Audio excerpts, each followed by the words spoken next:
Dear students, today we are going to discuss about partnership deed. Before that, what is the meaning of partnership? Here, two or more persons joining together after to do any business activity. If arising any business, if arising any profit or loss, so that profit or loss distributed among the partners in an agreed ratio. இரண்டு அல்லது இரண்டுக்கு மேற்பட்ட நபர்கள் ஒன்றாக சேர்ந்து ஒரு business ஆக்டிவிட்டிஸை continuous பண்ணிவிட்டு அதில் ப்ராஃபிட் ஆர் லாஸ் வந்துச்சு அப்படின்னா அந்த ப்ராஃபிட் ஆர் லாஸை அந்த பார்ட்னர்ஸுக்குள்ளே பிரிச்சுக்குவாங்க. என்ன அக்ரிமெண்ட்டில் சொல்லியிருக்காங்களோ அது பிரகாரம் பிரிச்சுக்குவாங்க. அந்த மாதிரி ஆக்டிவிட்டிஸ் பேர் தான் பார்ட்னர்ஷிப் அப்படிங்கிற சொல்லுவோம். Okay, here what is the meaning of partnership deed அப்படின்னா, so all terms and condition is involving in this type of document, that one is partnership deed. So எல்லா விதமான ரூல்ஸ் அண்ட் ரெகுலேஷன்ஸு பார்ட்னர்ஸோட rules and regulations எல்லாமே இதில் involve ஆகிக்கிற ஒரு document பேர் தான் partnership deed. Dear students, let us see one by one. Here is partnership deed and its contents.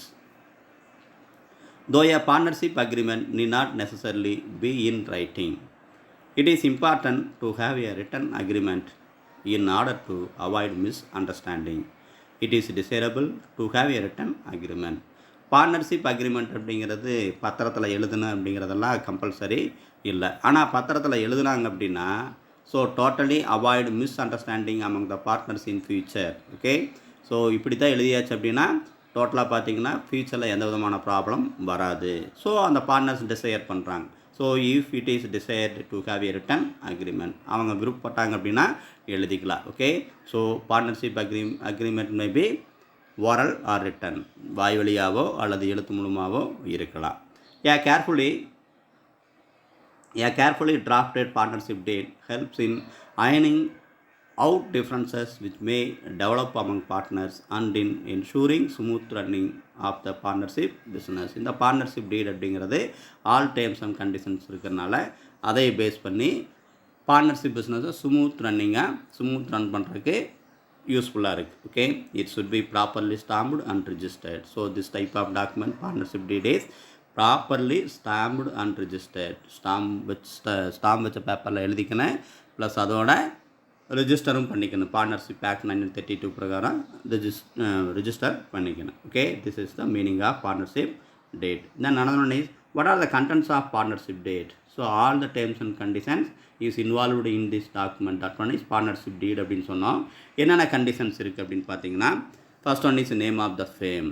அந்த பார்ட்னர்ஷிப் பிஸ்னஸ் இருக்கு இல்லையா, அதனுடைய நேம் இதில் சொல்லியிருக்கணும் ஃபர்ஸ்ட் எடுத்தோடனே. Then second one is nature of the proposed business, என்ன டைப் ஆஃப் பிஸ்னஸ் பண்ணுறாங்க அப்படிங்கிறது இதில் இருக்கணும். ஓகே, ஒரு சார்ட்டர்ட் அக்கௌண்டண்ட்டாக அல்லது ஒரு சினிமா தேட்டர் கட்டி ஃபாலோ பண்ணுறாங்களா அல்லது கன்ஸ்ட்ரக்ஷன் ஒர்க்கா, என்ன நேச்சர் ஆஃப் பிஸ்னஸ் அப்படிங்கிறது இந்த டாக்குமெண்ட்டில் சொல்லியிருக்கணும். Then third one is duration of partnership. So duration of partnership also involving in this type of document. Okay, here duration of the partnership business, whether it is to be run for a fixed period of time or whether it is to be dissolved after completing a particular venture. So எத்தனை வருஷம் அப்படிங்கிறது இதில் கொடுத்துருக்குன்னு, எத்தனை வருஷம் அப்படிங்கிறது எப்படி நம்ம mention பண்ணுவோம் அப்படின்னு பார்த்தா, இதில் ஃபிக்ஸ்டு பீரியடா அல்லது அந்த ஒர்க்கு கம்ப்ளீட் ஆனவுடனே அந்த ரூல்ஸ் அண்ட் ரெகுலேஷன்ஸ் கம்ப்ளீட் ஆகுதா, ஓகே, அந்த அக்ரிமெண்ட் க்ளோஸ் ஆகுதா அப்படிங்கிறது மென்ஷன் பண்ணியிருக்கணும். ஓகே, ஒரு சிலர் லீஸ்க்கெல்லாம் எடுத்தாங்க அப்படின்னா 2 or 3 இயர்ஸில் லீஸ் அக்ரிமெண்ட் முடிஞ்சிடும். ஆனால் ஒரு ஒர்க் எடுத்தாங்க அப்படின்னா அந்த ஒர்க்கு கம்ப்ளீட் ஆனால் தான் அந்த அக்ரிமெண்ட்டு கம்ப்ளீட் ஆகும். Okay, so duration of partnership is involved in this type of document. Okay, then another one is capital contribution. Okay, capital contribution, ஒவ்வொரு பார்ட்னரும் எந்த அளவுக்கு அவங்க பார்ட்னர்ஷிப் ஃபேமுக்கு இன்வெஸ்ட் பண்ணியிருக்காங்க, கேபிட்டல் கான்ட்ரிபியூட் பண்ணியிருக்காங்க அப்படிங்கிற விஷயங்கள் இதில் இருக்கணும். The capital is to be contributed by the partners. It must be remembered that capital contribution is not necessary to become a partner for one who contributes his organizing power, business acumen, managerial skills, etc. instead of capital. Okay, right. Then another one is withdrawal from the fame. So any one partner withdraw from his partnership business. That one is also involving in this type of document. Here the amount that can be withdrawn from the fame by each partner, ஒவ்வொரு பார்ட்னரும் எந்த அளவுக்கு amount எடுத்திருக்காங்க அப்படிங்கிறது இந்த டாக்குமெண்ட்டில் சொல்லியிருக்கணும். Okay, Then sixth point is profit or loss sharing. So profit or loss sharing ratio இதில் மென்ஷன் பண்ணியிருக்கேன். ஓகே, இது important points. The ratio in which the profit or losses are to be shared. If the profit sharing ratio is not specified in the deed, all the partners must share the profits and bear the losses equally. Okay, so profit or loss ratio வந்து இங்கே mention பண்ணியிருக்கணும். So 3 partners இருக்காங்கன்னா so 5:4:3 அப்படின்னு சொல்லி ஒரு ratio இருக்கலாம். அப்படி ratio mention பண்ணல அப்படின்னா, in case of ratio is not mentioned in this type of document, so if arising any profit or loss, so that one is should be shared among the partners in equally பிரிச்சுக்கணும். Okay, then another one is interest on capital. Okay, so interest on capital அப்படிங்கிறது அவங்க கேபிட்டலுக்கு interest provide பண்ணுவாங்களா அப்படிங்கிற விஷயங்கள் இதில் சொல்லியிருக்கணும். Whether any interest is to be allowed on capital and if so the rate of interest. If the deed is silent on interest on capital, the rules for interest on capital in partnership act will take effect. Interest on capital அப்படிங்கிறது அந்த டீலில் சொல்லியிருக்கேன்னு, அந்த டீலில் சொல்லலை அப்படின்னா அந்த act பிரகாரம் என்ன சொல்லியிருக்காங்களோ அந்த act பிரகாரம் ஃபாலோ பண்ணணும். Okay, then this is interest on capital. Then another one is 8th point is rate of interest on drawings. So drawings withdraw பண்ணியிருக்க அப்படி பார்ட்னர்ஷிப் பிஸ்னஸ்லேருந்து ஸோ அப்படின்னா அதுக்கு இன்ட்ரெஸ்ட் பே பண்ணணுமா அப்படின்னா அதையும் இங்கே மென்ஷன் பண்ணியிருக்கணும். Whether any interest is to be allowed on drawings, the rate of interest is to be ஸ்பெசிஃபிக்காக சொல்லியிருக்கணும். தென் லோன் ஃப்ரம் பார்ட்னர்ஸ், ஏதாவது லோன் சொன்னால் அந்த லோன் எந்த அளவுக்கு கொடுக்கணும் அப்படிங்கிற விஷயங்கள் இதில் மென்ஷன் பண்ணியிருக்கணும். Whether loans can be accepted from the partners and if so the rate of interest payable thereon. Okay, so லோனோட அமௌண்ட்டு அதுக்கு ரேட் ஆஃப் இன்ட்ரெஸ்ட்டு இதில் மென்ஷன் பண்ணியிருக்கணும். Okay, then another one is account keeping. So எப்படி maintenance of accountancy follow பண்ணுறது அப்படிங்கிற விஷயங்கள் இதில் சொல்லியிருக்கணும். Maintenance of accounts and audit.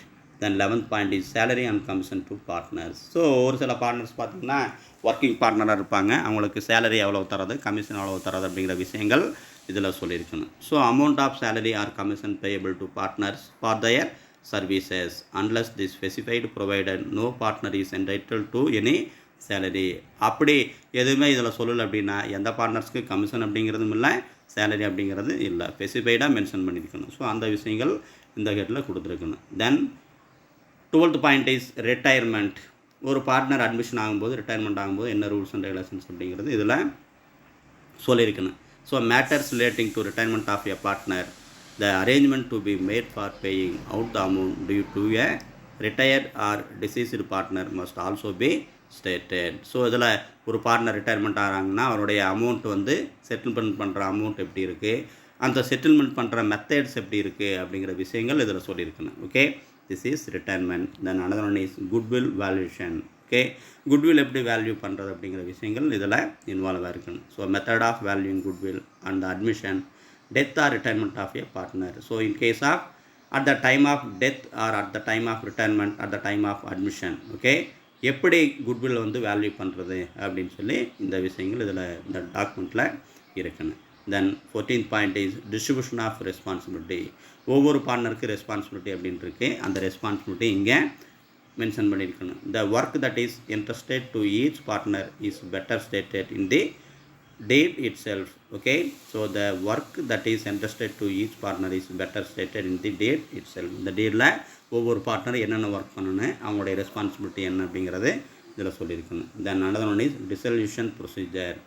So if all the partners if desired close the partnership fame. So அந்த rules இதில் சொல்லியிருக்கணும். ஸோ க்ளோஸ் பண்ணணும், பார்ட்னர்ஷிப் ஃபேம் க்ளோஸ் பண்ணணும் அப்படின்னா அதனுடைய ரூல்ஸ் என்ன, ரெகுலேஷன்ஸ் அப்படிங்கிறது இதில் சொல்லியிருக்கணும்.